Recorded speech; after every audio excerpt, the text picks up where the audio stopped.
Today we're talking about the Trinity. More specifically, we're talking about how we talk about the Trinity. We're going to cover 3 bad analogies or illustrations of the Trinity. And then at the end of the video, you'll want to stick around and hear one really good analogy. The only one you need for talking about the Christian doctrine of God, the Trinity. Before we get into these analogies, take a quick second and leave a comment. I want to hear from you. Tell me the absolute worst illustration of the Trinity or analogy of the Trinity that you have ever heard. And if you find this video helpful, be sure to give it a thumbs up, share it on social, click subscribe, and tap that little bell so you get notifications about new videos when they go live. Also, in the video description, you'll find links to free resources and the books that I've written, so check that out. All right, let's talk about the Trinity. First question is, how do we decide the difference between good analogies for the Trinity and bad analogies for the Trinity? It's helpful to keep in mind that the doctrine of the Trinity says God is both one being and 3 persons at the same time. You have one divine being and 3 divine persons. And so any analogy needs to get at that dynamic. Unity and diversity, oneness and distinction, and it needs to hold those 2 together simultaneously. So when we're looking at our analogies, the question will be, does this helpfully illustrate the 3-ness of God? And simultaneously, does it helpfully illustrate the oneness or the unity of God? If it does both, it's a good analogy. If it only does one or the other, it's a bad analogy. Bad analogy number 1. Going back to my childhood on this one, when I was a kid, I remember having this book, full color illustrations that tried to teach kids, like me at the time, the doctrine of the Trinity with the analogy of an apple. The book basically said the Trinity is like an apple. You've got one apple, but the apple has 3 parts. You've got the peel, you've got the fruit part that you eat, and then you've got the seeds inside. So one apple in 3 parts: peel, fruit, seeds. The apple analogy is a bad analogy, and it's a bad analogy because it illustrates the 3-ness, but it doesn't give us any substantive illustration of oneness. The peel, the fruit, the seeds, there's no substantive unity. They don't share the same attributes. They don't even look alike.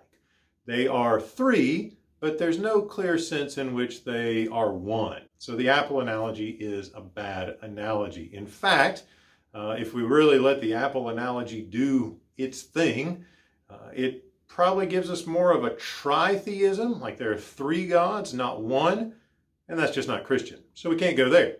Bad analogy number 2 goes even further back than my childhood. This one goes all the way back to the 5th century with St. Patrick. You may know where I'm going with this. St. Patrick is reported to have attempted to explain the doctrine of God to the Irish as a missionary by using the 3-leaf clover as an example of the 3 divine persons. So 1 clover, then it's got 3 leaves or 3 cloves, and each one of the cloves represents a person of the Trinity: Father, Son, Holy Spirit. This analogy is a bad analogy, though. It doesn't do the trick, and it doesn't do the trick for the same reason the apple analogy is a bad analogy. You've got 3 parts, 3 leaves, 3 cloves, but you don't get any sort of substantial unity between the 3. Yeah, they're on the same stem, but does that really show us the unity of the divine being? No, it does not. So again, we're dealing with something like tritheism. It's not Christian. It's not helpful. Let's just not go there. Dispense with the idea that God is like a 3-leaf clover. It's just not good. Bad analogy number 3. God is like water. Here's how it goes. You've got H2O, which is a molecule, can exist in 3 different states. Room temperature, it's liquid, water. If you cool it off a lot, freeze it, it's a solid in the form of ice. Heat it back up, it becomes a gas. 1 molecule, 3 different states. The problem is the H2O molecule cannot exist in those 3 states simultaneously. It's got to stop being a gas to become a liquid, and it's got to stop being a liquid to become a solid. As we said at the beginning of the video, any good Trinitarian illustration or analogy is going to hold unity and distinction together at the same time. This analogy doesn't do that. In fact, it teaches a heresy called modalism. Modalism in the early church said that God exists as one divine being, and he reveals himself sometimes as Father, and then later on he stops being the Father and reveals himself as the Son, and later on he stops being the Son and reveals himself as the Holy Spirit. But God is not Father, Son, and Spirit at the same time, according to modalism. The early church said that was a heresy. We can't go there. Father, Son, and Holy Spirit exist eternally in relationship of perfect divine love. Not one, then the other, then the other. So we can't go with modalism. The God is like H2O analogy gives us modalism. It's a bad analogy. We'll pass on that. So what's a good analogy for the Trinity? Well, there's one that I found to be incredibly helpful, and this is where I always go if I need to give somebody an illustration for the doctrine of the Trinity. And on this one, it helps to know a little bit about music. So if you've ever seen a piano, or maybe you have one in your house or your church, next time you can go up to it and press any of the keys, and the sound you'll hear is called a note. Now, if you find the key called middle C and press that note, you get a C note. No surprise, middle C gives you a C note. Now, look one key to your right, that's going to be a D. Skip that one and go to the next one, which is an E. Skip the next one, go to the next key to your right, and that's going to be a G. So you get C, skip D, go to E, skip F, go to G, play C, E, and G together. That's 3 notes, but when you play them together, you get what is called a chord. In this instance, it's a C major chord. Here's the remarkable thing.